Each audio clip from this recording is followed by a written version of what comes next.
to another exciting episode of the Andre the Beast Creighton Show. Another exciting show, another exciting guest. Today, we're going to talk about a new podcast that's about to launch on the I Am Beast Network, a show that I put out a couple years ago just to, as a teaser to see the response that we was going to get from the idea.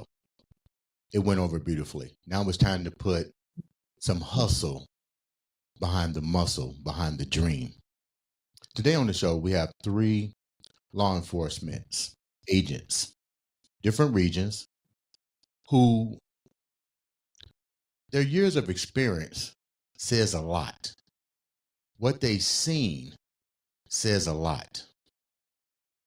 The name of the podcast is simply this, Black Shield, a beautifully collaborated podcast around 3 brothers in arms whose job is to protect and serve. On the show today, we have Andre Ewan from Cincinnati, Rasheed Lackford from Atlanta, and the one and the only, you guys listen to him on all the podcast platforms there is, the one, the only, Excalibur Miller. Welcome to the show, guys. Thank you for that, Drew. Thank you. Thank you. Black Shield. Before we get into Black Shield, let's start with Dre. We're going to do a complete introduction of each one of you guys, and then we're going to get right down to the nitty gritty. How about that? So, Dre, tell a little bit about yourself. Well, people know me as Brother Dre from Curse Breakers 300.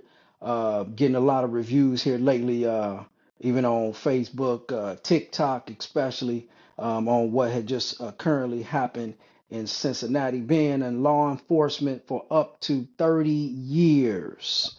So I've been in this game for a while, facing retirement soon. So anything that I say does not reflect the Cincinnati Police Department, no agency or no organization. Will speak freely on my opinion as Brother Dre and Curse Breakers 300 and his journey in law enforcement. Sounds like a winner. Rasheed, tell the viewers a little bit about yourself. Hey, man, it's Go by Rasheed. My government is Robert.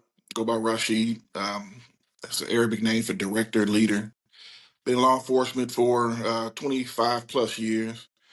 I'm originally from Indianapolis, Indiana. Currently reside down here in the metropolitan area of Georgia, or Atlanta, Georgia. Just like brother said prior to, I'm a police officer currently. I'm in the command staff at my current department, but anything that I say is not reflective of their policies, their thoughts.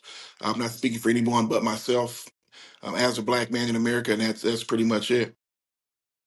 And the one, the only, the man himself, Mr. Excalibur Miller. What's going on? Tell the viewers a little bit about yourself, X. What's up, Dre? Ernest Excalibur Miller. Got the podcast, The Miller Experience. We on Spotify, YouTube, any other platform you can think of. We on there. Been in law enforcement for 14 years, 3 years detention agency, 4 years municipal, and 7 years state. Right, like the guy said, man, my views right now has nothing to do with my agency, just my views. And I think the beauty of this show, people get to see another side of law enforcement that the media don't show. Thank you, guys. I appreciate that. Black Shield is an idea that me and Brother Dre came up with, and it was so funny because it evolved during a time that we saw men of color getting victimized by law enforcement. And what I thought was really funny was the fact that here's a brother that's in law enforcement that says, you know what, I don't want to turn a blind eye to what I'm seeing, but I really want to have a voice. I want to create a voice. We sat down, we collaborated, we came up with stories. But you know what I told Dre? And then when we brought Rasheed on and X, I said, I want the show to be organic, which means I want you guys to talk about things that really impact, really face, not what the society is really facing. And you guys have seen this like crazy, but let's go a little bit deeper. Let's talk about something that's really just happened recently that's all over the place. The situation that happened in Cincinnati with the police shooting. And let me first say, this is this is no reflection on anybody's police department or law enforcement in general. This is what I might call the bird's eye view from people that deal with this every single day. Now, let me recap this from what I understand. And we'll talk about more. This is just the one that's surfacing right now. Here's a stolen car. That's what I heard. A stolen car. And a fleeing in place. Now, I'm not law enforcement, but I'm thinking, am I going to risk my life and other people's life over what may be a Class D misdemeanor? I think it's different when you cross the state lines. I think they call that grand theft auto. But the bottom line is, when do we really sit back and evaluate the approach to a crime?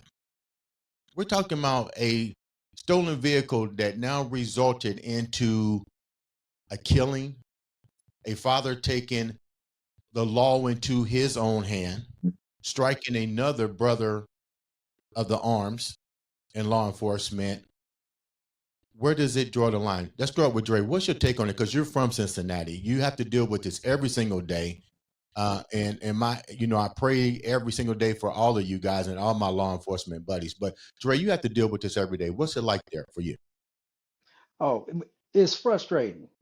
Let's first start off, man. It's an honor to be on a panel like this with Brother Rasheed and Brother X, two strong brothers that's not afraid to come forward and to speak. And this is what we need more of because society has silenced our strong black officers. And if enough speak out and speak the truth, change will come. So I'm going to start off with that. And thank you, Brother Dre, for I Am a Beast Network and putting the black shield out because we are here not to play sides, but to save lives. I'm going to say it again for people who missed it. We're not Wow. here to take sides. We're here to save lives. And if we can save lives where your child or your teenager did not make it based on confrontations with the police, we're going to want to give you the knowledge to say you may be pissed off that day, but you walked away.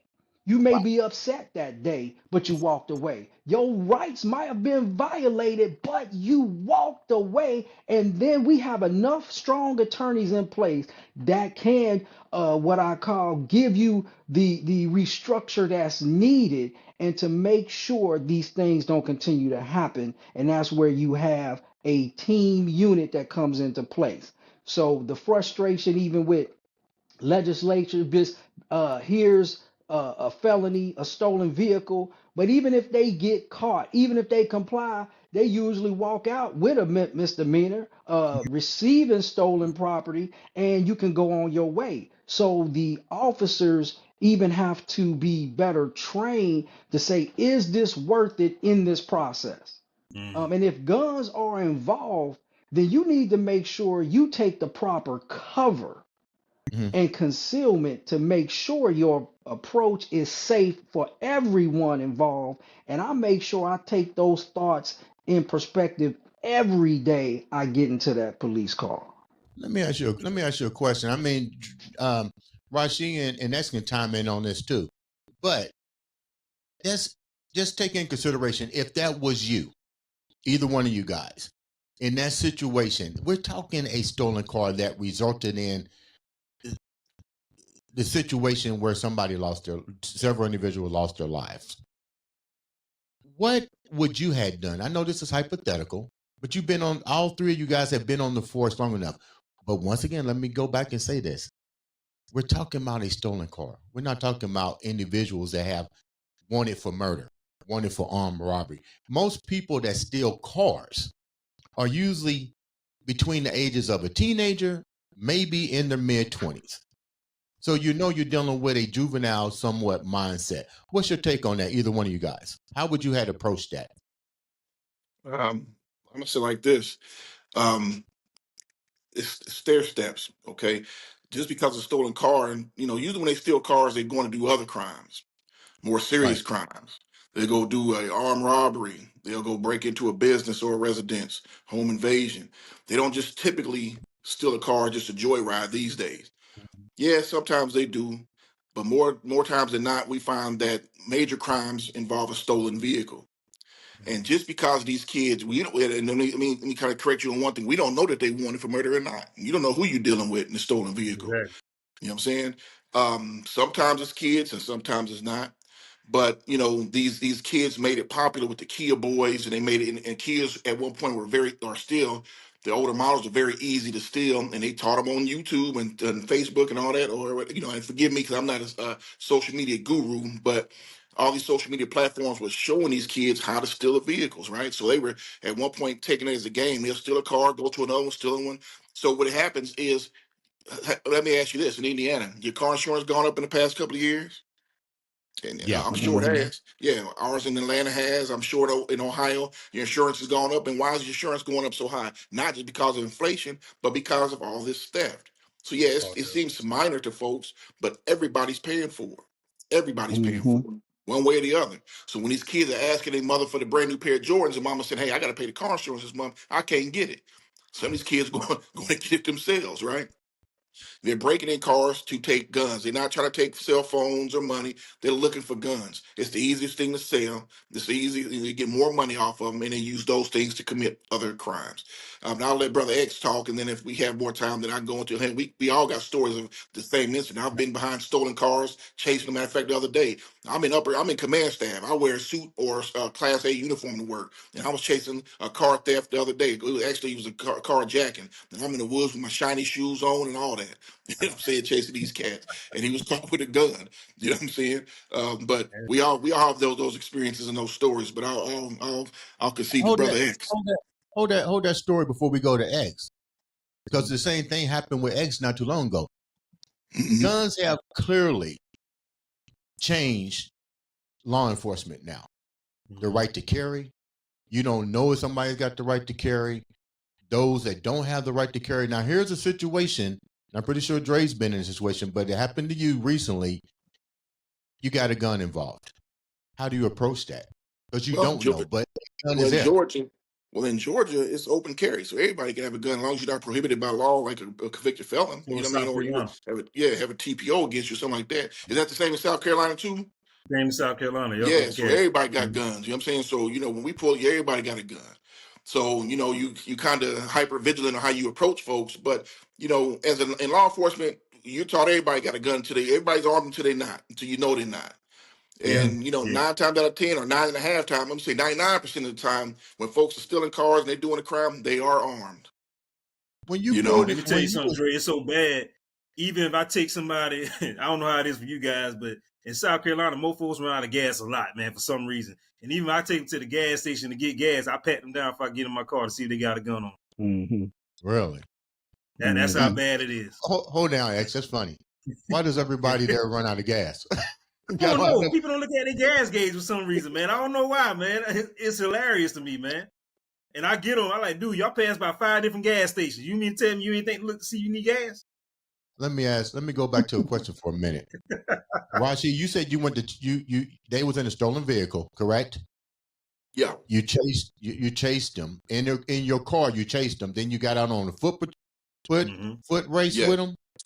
Yeah. But a gun was involved. So did they have the right paperwork? Were they allowed to carry the gun? To my knowledge, he was not a prohibited carrier, which means to my knowledge, he wasn't a convicted felon at that point. He didn't have any kind of protective orders against him. So yeah, in Georgia, you can have it. He was. Okay. But the thing is, he committed a felony with the gun, and he was in possession of a gun during the commission of a felony. So it's a charge in itself. But yeah, this may sound crazy as hell, but I'm gonna say it like it is. He has a gun. He's in a stolen car. He had no idea that he was in a stolen car. Yeah, he took he took it by force. He took the car. He carjacked the person earlier that day and just was chilling. You know, I don't know what all he was doing, but we have a camera system here. I won't say the name, but we have a camera system here, and it's a camera network. And we were following him all over the city. He just kept popping up, and he was just doing. So I don't know what he was doing the whole time. But once we finally corralled him, when we called him, he had a gun in his backpack. Were you afraid that he was smart enough to get rid of it? were you afraid at any moment? Let me rephrase this. You have to be afraid anytime you start to engage with dealing with an unknown felon or anything that involves a crime. What safety precautions did you put in place to protect you? Because you're on your merry way doing whatever you're doing. Then all of a sudden, this guy, you see the place or whatever. Now you're in hot pursuit. Does adrenaline take over? What's the protocol here so the people would know? Because most individuals would be like, I don't think I would have pursued like that. I get Yeah. it. You in an adrenaline rush or whatever, but what takes over? The adrenaline rush, what's the protocol that you did for this situation? Well, I mean, and I won't use the word afraid. Yeah, you cautious. I'm not gonna say fearful, but training kicks in. I mean, honestly, once you start thinking, if as a person, if you're thinking about what would I do, you might be like, man, I'll be kind of nervous to do that. But once you get in the situation, your training kicks in. Your training kicks in, and all that stuff is in it. I don't even think about anything other than what I'm doing. What I'm looking at my mission. I'm looking at the speed of the vehicle. I'm looking at surrounding other vehicles, people walking on the street. Yeah, That's one thing people don't understand. When you're driving the yeah, vehicle at high speeds and you're on the radio, you're giving information to your dispatcher so other officers can get in the area and see what's going on. You're trying to coordinate. You have to be cognizant of where you are on the map, so you know that okay, if he bails out here, I need to set up a perimeter here, here, and here. I need to make sure that if it gets into a gunfight, and all these are going through your mind in split seconds. If it goes to a gunfight, I need to make sure that I know where my rounds are going. Is there barriers between me and them? If he gets out before me, am I going to use my vehicle as cover? Am I going to be able to get anywhere else? Am I going to be able to get a high powered rifle out of the trunk?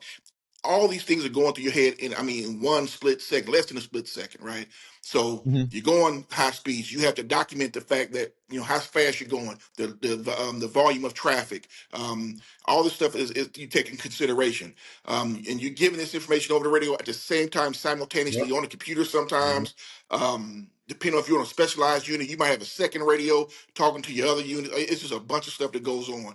I've been on SWAT, I've been a K9 officer, I've been on specialized task force. And so, speaking from experience, yeah, adrenaline takes over, but your training kicks in above all of that, right? So my issue was, I want to get this guy in safe.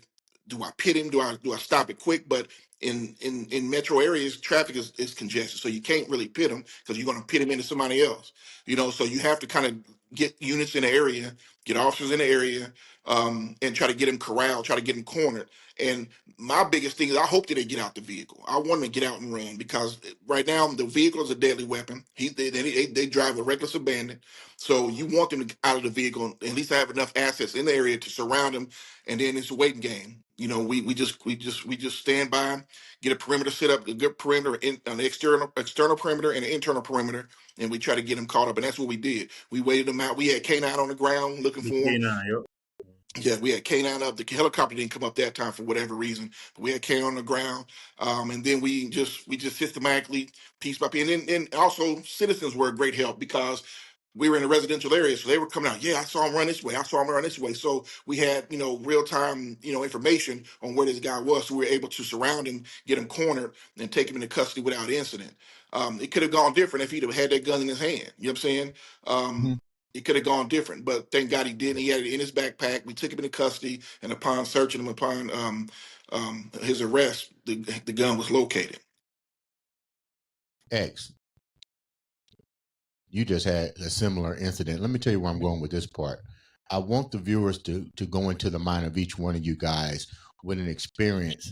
And some of these experiences could go wrong and stuff. But I think we here, and we talked about this off the camera, which we'll get into, the media picking what they want, controlling the narrative, but there's no greater narrative than the narrative that you guys experience coming from your own perspective on what you deal with every single day. X, take me down the journey, which I already know one. But I'm gonna let you pick out one. Yeah, I can't talk about that particular one because we haven't went to court yet for that one. So I know the one I got in the foot chase, we haven't went to court for that. But now we've been in dealing with a high speed chase, same situation. Rasheed said, man, it all depends on the situation, on weather, y'all guys know weather plays a big factor. If it's raining outside, sometimes we can't do it. Depending on how hard it is raining outside, the location of the area. If it's going into city limits, we can't chase somebody because too many pedestrians out, too many vehicles involved. And God forbid, you know how some of these jokers don't care, man. They're going to hit anybody just trying to get away from us, man. So we got to fall back from that. Now, if the gun is brandished, I want to ask Dre, brother Dre, in the situation in Cincinnati, was a gun shown the reason why the cop shot him?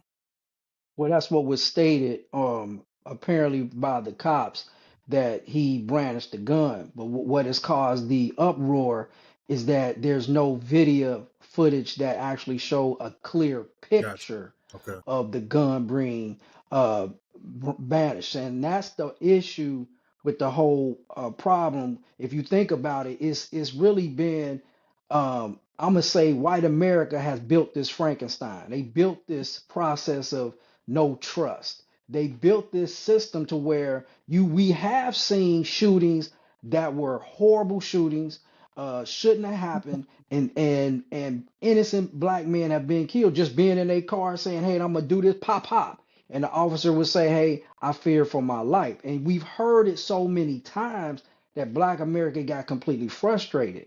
And so white America law enforcement has built this monster, and now it's basically come back to haunt them because there's no trust. So I get where black society is saying, man, I'm frustrated because they keep lying to us. And the George Floyd was so blatant that people were like, okay, now how can you deny this truth? It's dead in your face. And so now with the video is blurry. Man, like I know, people gonna go, huh? Yeah. It's blurry. Well, Yeah. he did have a gun. Well, we trying to see it. And then they say, well, we heard something that dropped. And then they show a still shot of that it dropped, and where it was say, and then they said he picked it back up. But we don't have any proof right now. They haven't released any body cams to show that he picked it back up and then ran. And this is where you have their attorneys questioning how the shooting took place. And was he just running? Did he actually drop the gun and continues to run? Because they said that he dropped it, but then they said he picked it back up. Now, this is where, once again, I was trying to let people know, if you put the police in positions to draw your fate, you probably gonna lose that particular situation. And that's why I was trying to get to, because Dre originally asked what we do in that situation. That's why I asked you if the gun was Right. brandished, and I'm gonna keep giving you commands to drop that weapon, and you're not dropping it, bro. At the end of the day, I'm going home to my family. Okay, but At the end of the day, let me ask this question. You or Dre or Rasheed can answer this. That incident, according to what they said, the father saw the body cam of the shooting. He took law into his own hand. I get it. He's a father. I get it. Yeah. They're law enforcement. And me and you talked about this, X. I get it. But when does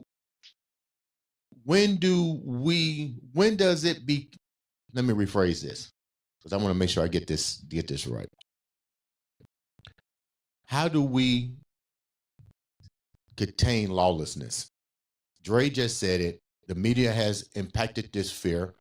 I get it. White people built this law enforcement society that's coming back to bite them in the ass, where the people don't trust.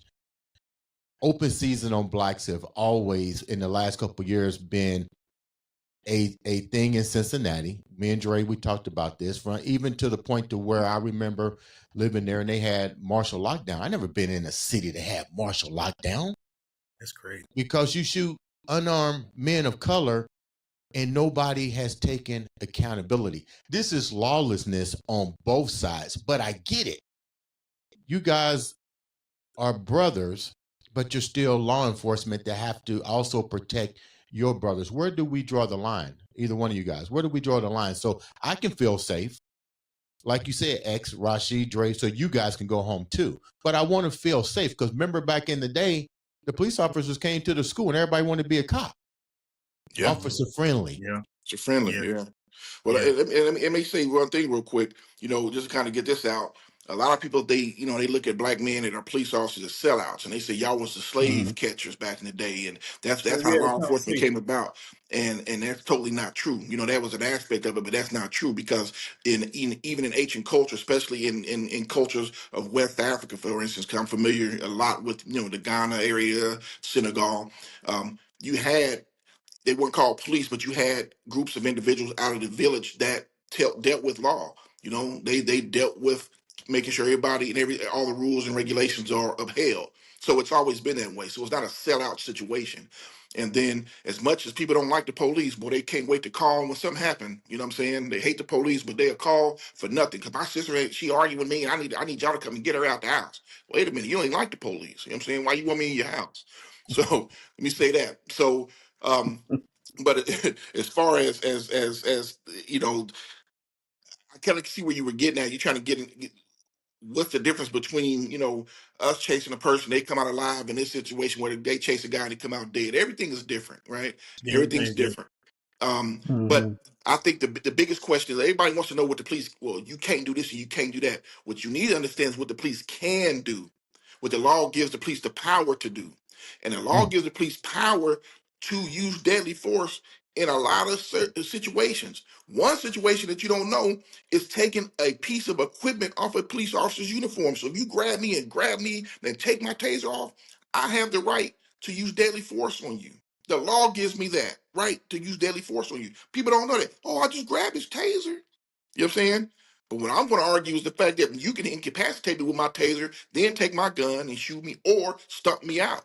So I'm going home, like Brother X said. I'm going home. So guess what's going to happen? You know what I'm saying? It's going to be it's going to be ugly for you. People don't also understand is when you running with a gun and you running into a populated area. If I can articulate the fact that you are a threat to that area, which you clearly are, if you're running a stolen vehicle, reckless abandon, wrecking a vehicle, getting out, running with a gun in your hand, your life can be taken for the sake of everybody else that's surrounding you. So that's what you have to understand that. It's not just always what the police can't do, it's what can they do. And more times than not, a lot of these, go ahead, Dre, I'm sorry. No, I didn't even think about that. That you brought up a good point. What can they do? But then on the flip side of that, I think Dre talked about this, pulling somebody over, and you see it all over TikTok where the white guy's going around going up there. Well, the constitutional says blah blah blah blah. I'm only allowed to give you this and give you. Oh, that's a sovereign citizen. Oh yeah. Yeah, like how do you? It's sovereign. People are now. People are now using the Constitution to protect themselves against police. What's your guys' take on that?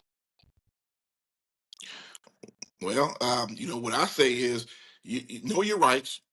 And with that's typically when an officer walks up to you outside with no probable cause, no provocation, say, "Hey, who are you? You have a license? Let me an ID you." And by law, you don't have to provide that information. If he's not suspecting you of a crime, if he's not investigating something, then you can tell him to kick rocks. You know what I'm saying? Yes, you have that. But if you're and that's where people getting it messed up. If you're in a vehicle and you get pulled over, that is a detention. You know what I'm saying? You are not free to leave. That is an investigative detention. He's pulling you over for something. So yes, he's suspecting you of a crime because he pulled you over. You know what I mean? So they always, I had some kids do that. I don't answer questions. I don't answer questions.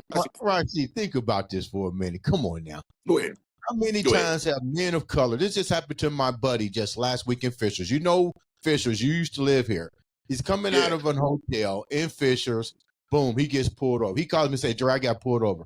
I said, "What was the reason?" Well, he said, "I didn't turn the Turkson on." Well, that's bullshit. Now, how many cops have used the power of the badge in the gun to intimidate? What that when you fight it in court, Dre? Huh? Yeah. If you felt like and see, this is a problem right here, man.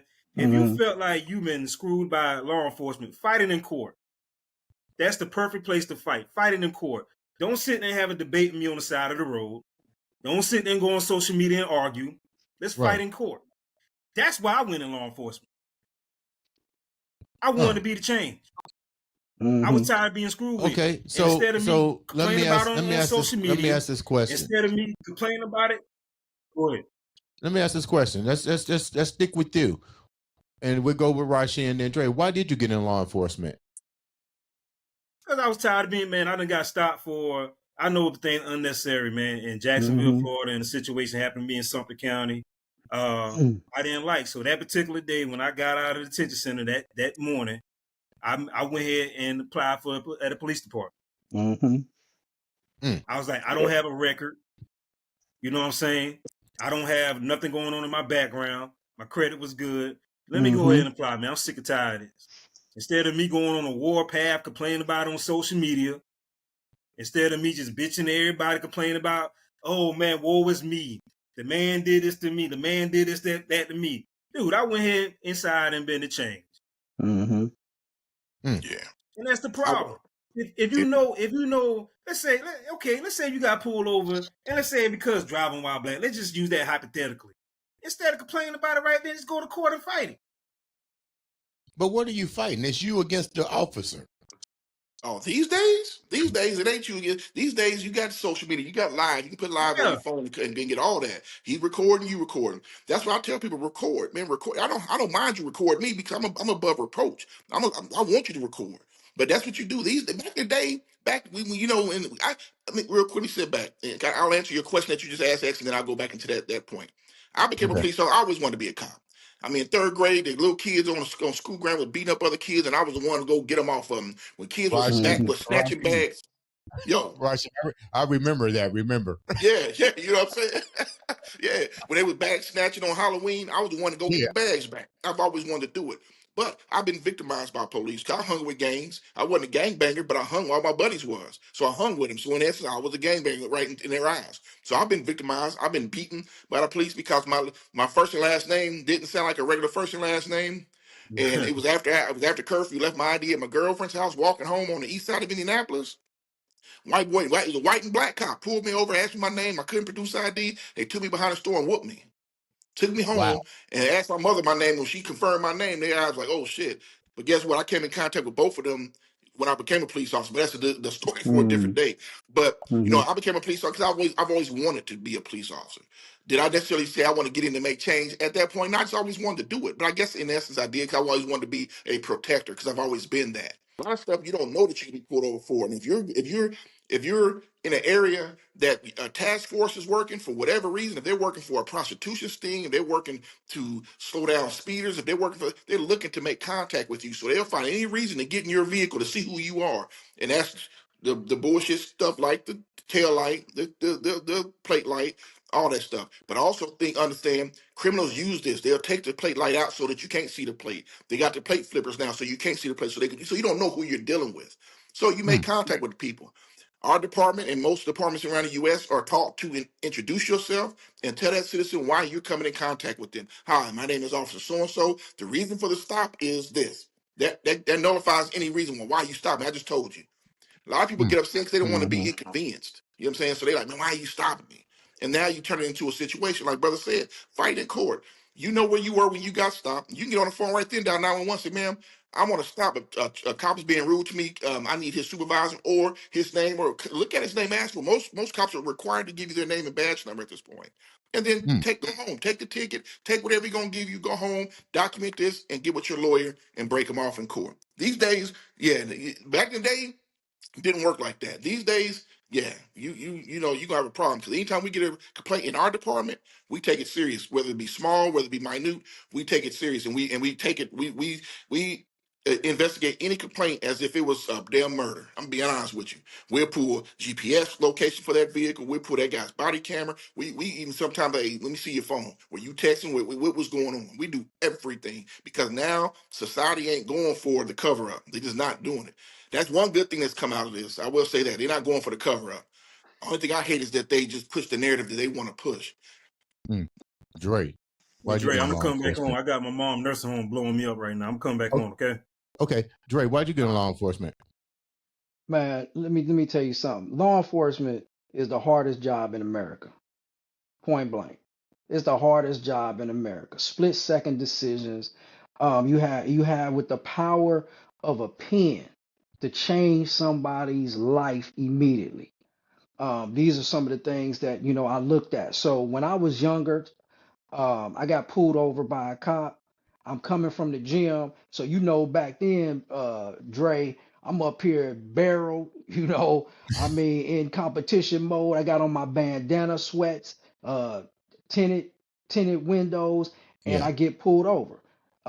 Even in that moment, even back then, my father had educated me. Okay, educated me in the early 80s in high school and even early 90s. He educated me all through my life. Man, you put both hands on that steering wheel, you roll down all your windows, and everything you say is yes, sir, no, sir, yes, ma'am, no, ma'am. He said, because automatically you at a disadvantage Yeah. off the rip.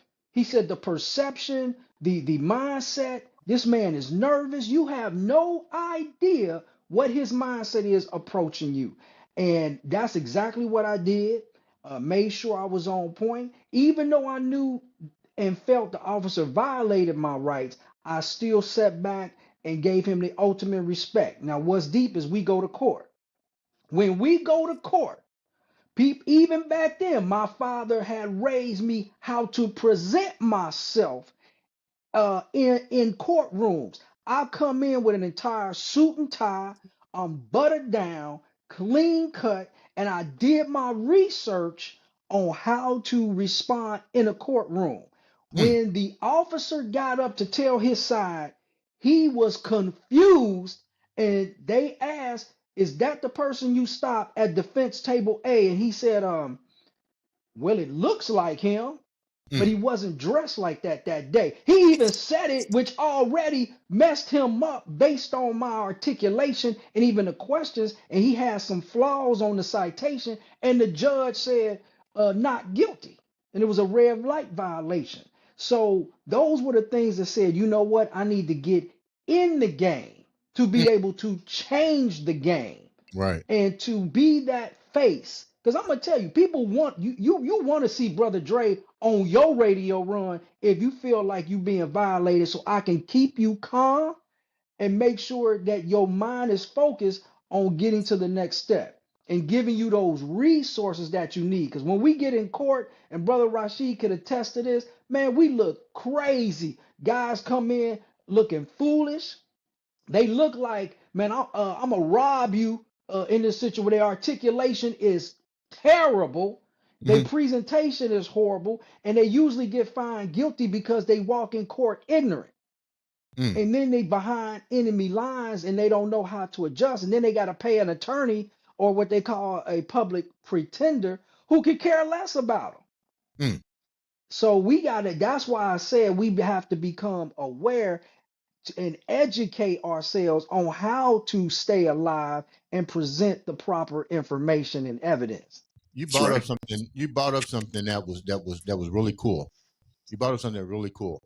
You want Brother Dre to be called on a situation like that. You want somebody like Rashi to be called on a situation like that. That isn't always the case. But you also brought up something that was really crucial here.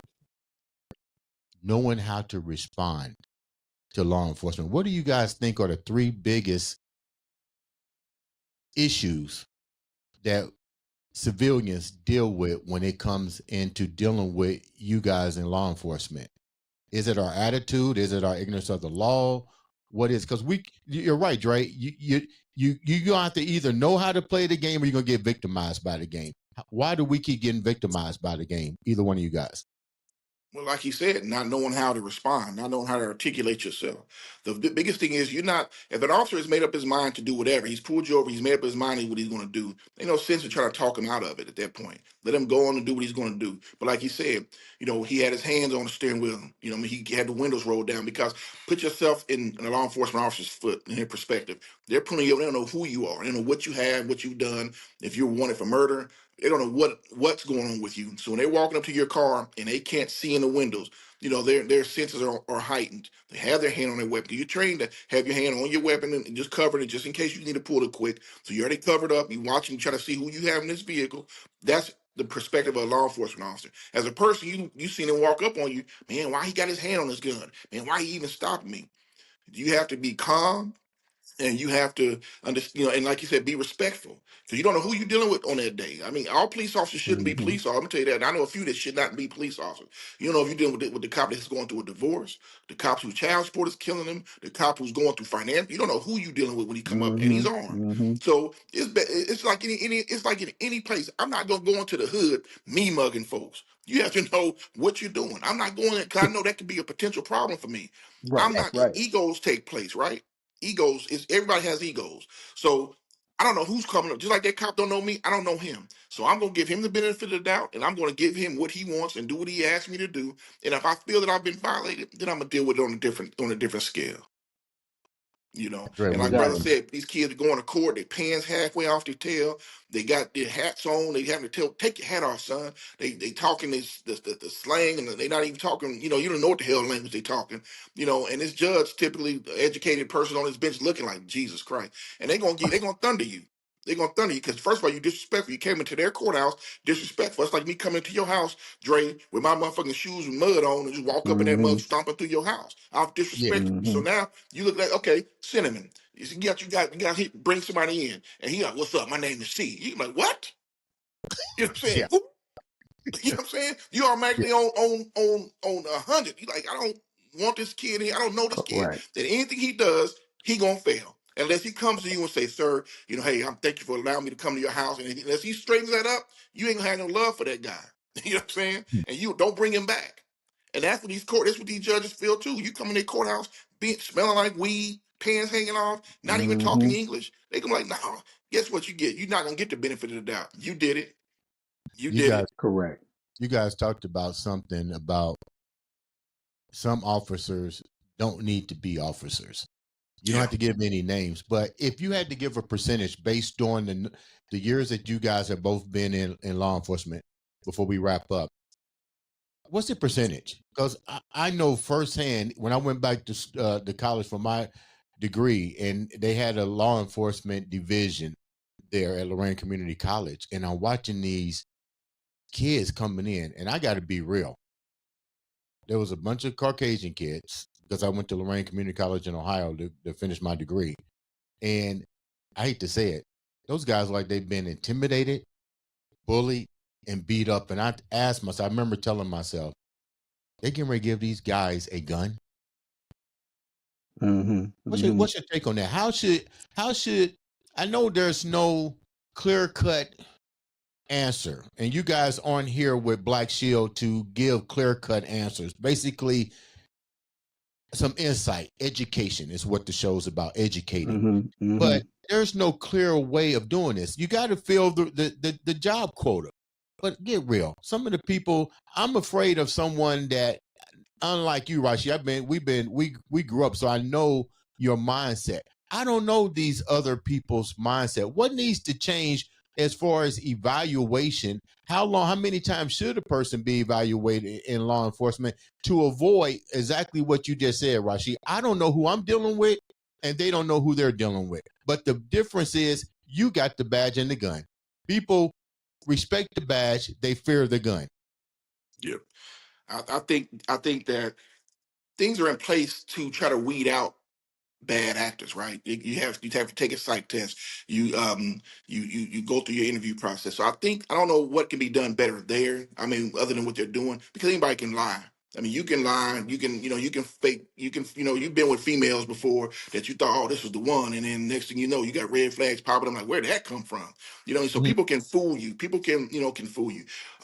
One thing is we need to put more on each other as police officers to make sure we know if we see one of our partners going overboard, we need to stop. Am I my brother's keeper? That works in race, that works in family, and that works even in business. So if I see one of my fellow officers going too far or getting hyped, I need to pull them back. Hey, bro, I got this. You go calm down. Those are things we need to put more back on ourselves with that, because like Brother Drake was talking about earlier, how this job is the hardest job in the world, is because you're trained to be a police officer. You're trained to enforce laws and regulations, rules and regulations. But anytime you get a call, you can be a counselor. You have to literally diagnose mental health at a glance, because you walking up on a person and you see certain, attributes of this person that figure that he might not be all there together. You're not no doctor. The doctors go to school for years to be able to do that. But you're a cop. You have to be a psychologist, a mother, a father, a teacher, a mentor, an enforcer, all this at one time. And that's a lot to put on a person. So, one good thing, training is real beneficial. And there's a lot of training out there for officers to learn how to do more, these things. But again, you're one person. Doctors go to school to be a doctor, and then they might take a specialty. They're not taking a whole bunch of different schools and stuff and have all that on their mind. Police also have all this, a piece of everything on their plate. And that's hard, right? But I think the biggest thing is for us to make sure that we let our counterparts know if we see something going on, hey man, you all right today? Man, I'm going through a divorce. Brother, why don't you take a couple of days off? You know what I'm saying? They have these things in place in these departments. People just have to use them. Cops don't want to be seen as weak, so they won't go to a psychologist. They won't use some of these programs that are available in most police departments. They just want, because I don't want to be taken off duty. I want to remain fit for duty. That's a thing called fit for duty. If they feel that you're not fit for duty, they can remove you from duty. So they don't want to use these resources. But as police officers, we have to, one, make sure we're able to take those, if we're going through issues, to use those resources. Two, look out for our other guy, because honestly, if he gets suspended or taken off duty, I'd rather you do that than you go out and kill somebody or yourself, and then everybody's screwed. So listen, we have to, as police officers, look out for each other and not just protect each other's back from an opposing force, but from ourselves. We have to. Dre, what's your take on that? Yeah, I believe number one, you got about 10 or 20% that slip through the cracks. A lot of police departments are built on family bases. Well, since I know you, I grew up with you. Police legacy is huge. I like the way you said that. In the family, and so if they can be the worst ever, but still be in a position to be moved up, and the whole system is political. I believe they need to implement what I call a panel committee from the community.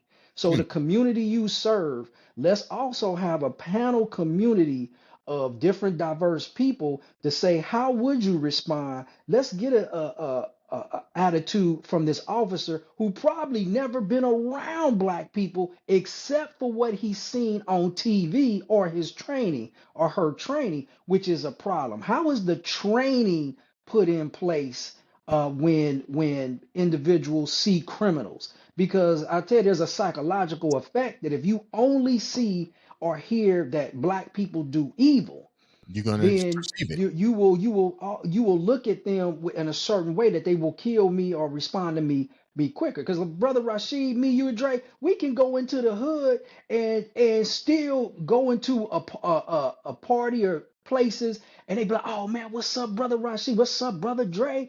And they still cool. Right. But a white person's not gonna do that. So who does white people usually hang around? White people. And so they're comfortable. So even if when people say, well, what about the person who has they got a gun and they talking them down, because that's all they hang around. So we have to change the narrative in the process of how you can talk to people, present things, and like brother Rashid said, man, what's going on with you today? I said an officer should be evaluated every 3 months. Wow. Every 3 months, come in for a nice, thorough, man, you doing okay. Because like he said, man, you are having to navigate people's lives in your hands. And on the flip side, what's going on in your own house, probably where you being disrespected. Police got the highest suicide rate. Police got one of the highest divorce rates. Wow. They got the one of the highest narcotic rates of alcoholism. Come on, man. So Wow.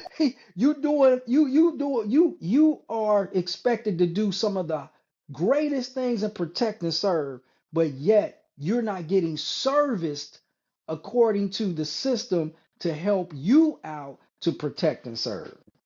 With that said, I appreciate you guys coming on and sharing and launching Black Shield.